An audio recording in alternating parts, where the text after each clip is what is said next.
Hello everybody, welcome back here to Casual Gamer Oz. We're just coming in a little bit early here before Spain to see if this big major upgrade is going to fail or if it's going to be successful. If we see them in the motorhome, in like the little lab, computer lab, we know it's failed.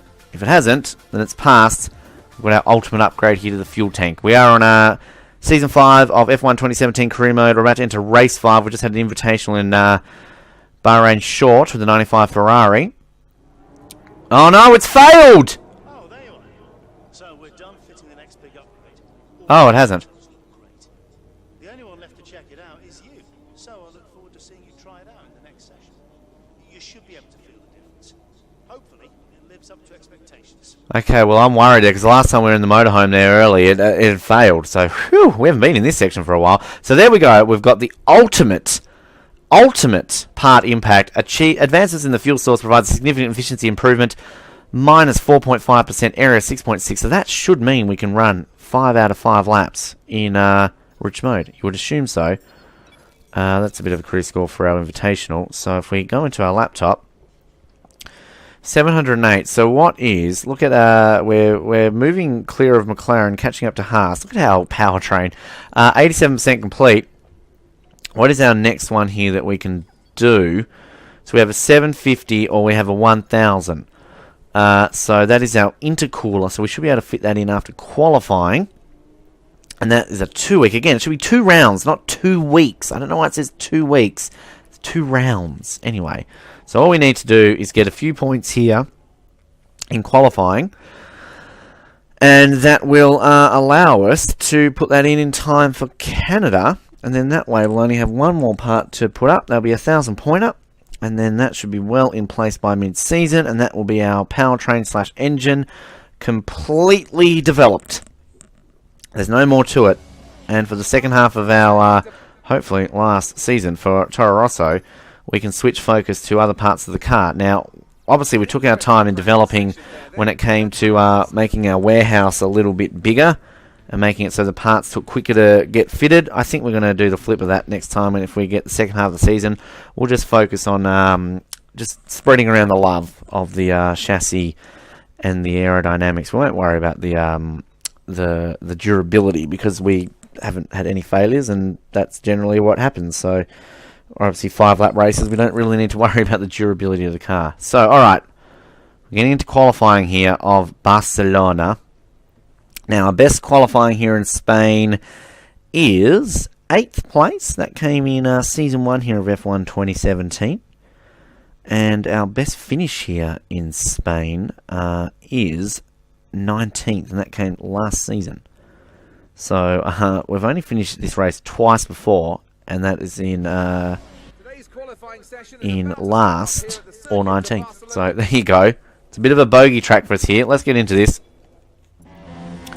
Where do they want us to qualify here, Jeffrey? They want us to qualify in 14th, okay. Considering we've never qualified that high before. Oh no, what did I say? 9th we had, so we have before, so never mind. Ignore me. I remember to listen to myself. As we try and bridge that gap there to Kimi. He's on pole position pace at the moment. We know there's one corner here. It's very similar to Hungary. There's always one spot where we know we generally lose the back end in. And that always costs us time or positions. So hopefully we can rectify that and not do it. We're coming into the Alonso corner. It took us out here a couple of years ago, of course. Gladly still call that the Alonso corner as we sweep up through here into DRS. Now it's just at the end of this straight. Into this section here where we always lose the back end. We always lose it coming up to this bit here. And oh god, we're so slow. Here is where we lose it generally. We're going to hold on to it this time around. Bit nerve-wracking. Oh, we're below 14th our expected position. This is not looking good at all here, folks. It's going to be a terrible qualifying. We're not going to go green on our section there. We're going to fail miserably. 16th where we're at the moment. Can we catch up here in any way at all? We're not going to. We're going to fail. We're going to go over the line in 18th. Ouch. Sorry about that. Just wasn't our day. And once again, we will get punished severely for that. And again, given that we're going into Monaco next, and we generally fail miserably at this race, that is not the time to do that, Ben. Frustrating.com. Alright, let's hope for something spectacular in the race. I'm going to do that now. It hurts. It just hurts. Because again, you watch this, how much this will punish us. We're going to lose our rivalry to Ocon. That's no doubt about that.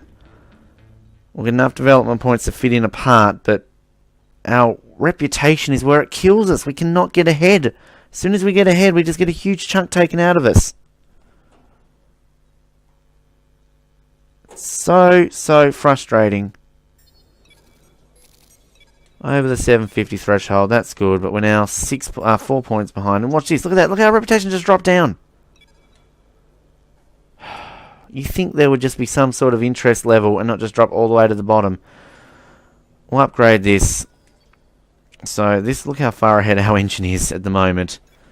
Develop that, that'll be in time for Canada. Revisions to the intercooler allows denser air with higher oxygen content into the engine, allowing fuel to be burned more efficiently, thus creating a better power unit. Our second last one on the powertrain. Let's get into the race here. Now, again, our best finish here, 19th. That came last year. So, we've never finished higher than 19th here, and the 2 times I've actually only ever finished here.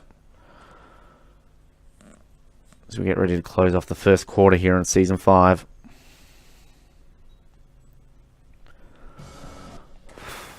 Dry race. Alrighty, hopefully we can run the entire race in rich revs now with that upgrade. You would assume that that's what it does. We've worked our asses off to get it.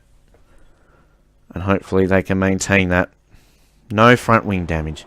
No front wing damage. 1.35 laps. We're ready to go here in Spain. And we are underway. Van Dorn racing against Sainz, but just backs off slightly. As we head into turn 1. Avoiding carnage. I go off track a bit there. Not meaning to. Oh, goodness. And straight away into a car. And no, we haven't lost front wing. Apparently we have, according to Jeff. But I don't think it's a coloured one on our map, so that's good. It's only just a green one, then that's generally okay. Oh, God, get out of it! Son of a bitch! Yep. And once again, you get shoved off by some asshole, and I'm going to get penalised for it. Of course I am. I think we might drop down the difficulty even more, because I am getting so angry at this game. So fucking frustrated that once again you work your asshole off to do what you can, and then you get pricks do that to you, and then it's completely fine.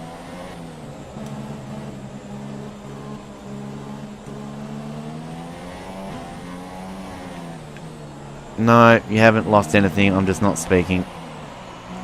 I'm angry. I'm ragged. Driving like terrible here.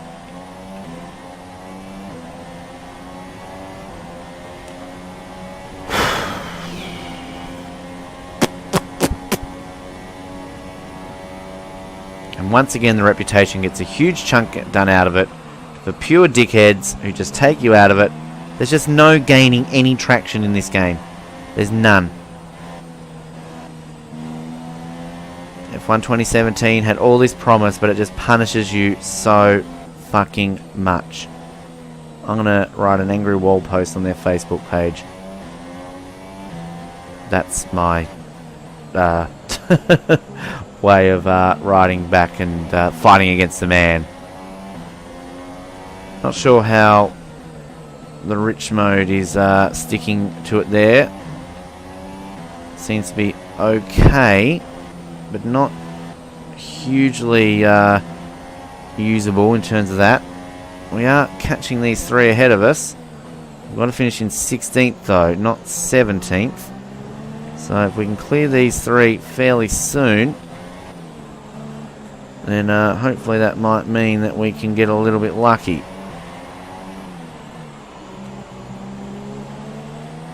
See how our perspective goes there as we get a bit of curve there. That's not going to feel good. Alright. We have to catch these guys quickly, because there's only 3 of them ahead of us, and then there's a gap until 16th. Because this is the worst possible time to find ourselves in a bad position, because Monaco is next, and you know we're not going to improve anything there. Although, on a positive note, it might mean our race, they give us less of an objective. So if we can get 19th in Monaco, all we have to do is find ourselves taking out a Sauber, and we generally will meet our expectations. We're catching these guys though. Rich mode is staying effective for longer, so there is that positive. And we're going to keep pushing up through here.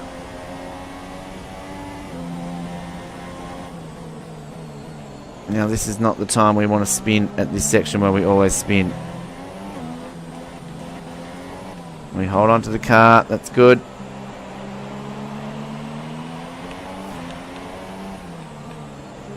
We get ever so closer. You know I'm getting nervous when I stay quiet a little bit on these commentaries, aren't you? Alright. Yeah, we're not going to get to 16th now. 2 laps now to go. And we're just still not gaining ground enough. So I'm going to reduce it down. I don't want to go down to 60 because I think that will take me down to the medium level, which was too easy on F1 2016. So maybe we'll go down to like 62, my favourite number. See how that goes. And again, you're probably thinking that's cheating, but I don't give a shit. I'm so frustrated with this game at the moment.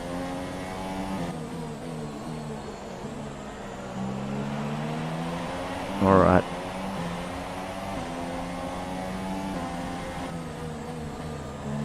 Pushing our way through here. Surely we can get these Saubers by the end of the race. Surely. We keep it on circuit. Look at DRS here. Come on. Why is there no DRS? Well, we're starting to get very close to them now. And again, survive that corner. Penultimate time. As we get through this last section here. I miss the old sweeping right-hander that you can see there from the old Barcelona. Much preferred that than that little chicane that they've done there. We're not even going to get past these Saubers, folks.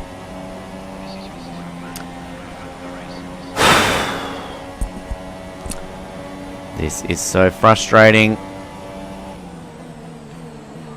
You get punished so badly and rewarded so little. I guess it's like life, isn't it? Don't I know that? Alright.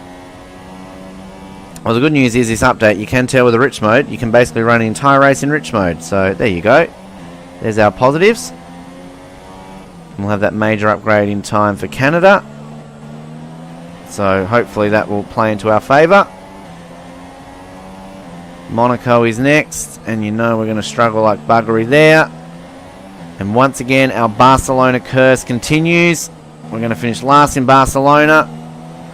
It's only ever last or second last. This time around, it's going to be last. And we've just made no progress on these 2 cars in front of us. We got taken out by a Renault. And the frustrations continue here because we're going to take a huge step back in our reputation stakes. A quarter of the way in to our 5th season. It's not looking likely at all that we're ever going to leave Toro Rosso at this stage. And on the positive note, our 27th consecutive Grand Prix that we will finish. But it's amounted to absolutely nothing.